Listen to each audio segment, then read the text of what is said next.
திருத்தணியிலிருந்து Chennai central வரை செல்லக்கூடிய மின்சார ரயில் மணவூர் ரயில் நிலையத்தில் நிற்காமல் மீண்டும் பாதி வழியில் நிறுத்தி பின்னோக்கி வந்து மணவூர் ரயில் நிலையத்தில் நின்று சென்றிருக்கிறது. இது குறித்த கூடுதல் தகவல்களை நமது செய்தியாளர் சாமுவேல் எபினேசரிடம் கேட்கலாம்.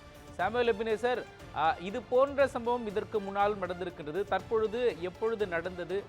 என்ன காரணம் சொல்லப்படுகிறது? யாருடைய தவறால் இந்த சம்பவம் நடைபெற்றிருக்கிறது? சொல்லுங்க.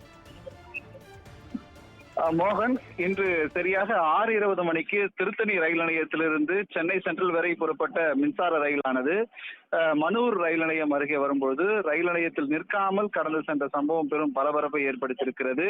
குறிப்பாக 6:40 மணி அளவில் இந்த ரயிலானது மணூர் ரயில் நிலையத்திற்கு வந்து சேரும். ஆனால் இன்றைய தினம் சரியான நேரத்துக்கு வந்த ரயிலானது அந்த ரயில் நிலையத்தில் நிற்காமல் சென்றதால் மீண்டும் அந்த ரயில் ஓட்டுநர் ரயிலிருந்து இறங்கி பின்னோக்கி வந்து மீண்டும் இன்ஜினை பின்னாக ரயிலை இயக்கிய சம்பவமானது இங்கே அரங்கேறி இருக்கிறது. குறிப்பாக இந்த சம்பவத்தால் இந்த ரயிலில் பயணிக்கக்கூடிய நபர்கள் சுமார் ரயிலானது நிறுத்தப்பட்டு பின்னர் மணூர் ரயில் நிலையத்திற்கு சென்று அங்கிருந்து புறப்பட்ட சம்பவமானது அரங்கேறி இருக்கிறது. இது போன்று தொடர்ந்து ரயில் நிலையங்களில் ரயில்களானது நிற்காமல் செல்லக்கூடிய சம்பவம் அரங்கேறி வருகிறது. குறிப்பாக பேருந்து நிலையங்களில் தான் பேருந்துகள் நிற்காமல் அதாவது சென்றுவிடும். ஆனால் தற்பொழுது மின்சார ரயில்கள் அனைத்து வழித்தடங்களிலும் நின்று செல்லக்கூடிய நிலையில் தற்பொழுது இது சிக்னல் கோளாறு காரணமாக இந்த ரயில் நிற்காமல் சென்றதால் கவனக்குறைவா என்ற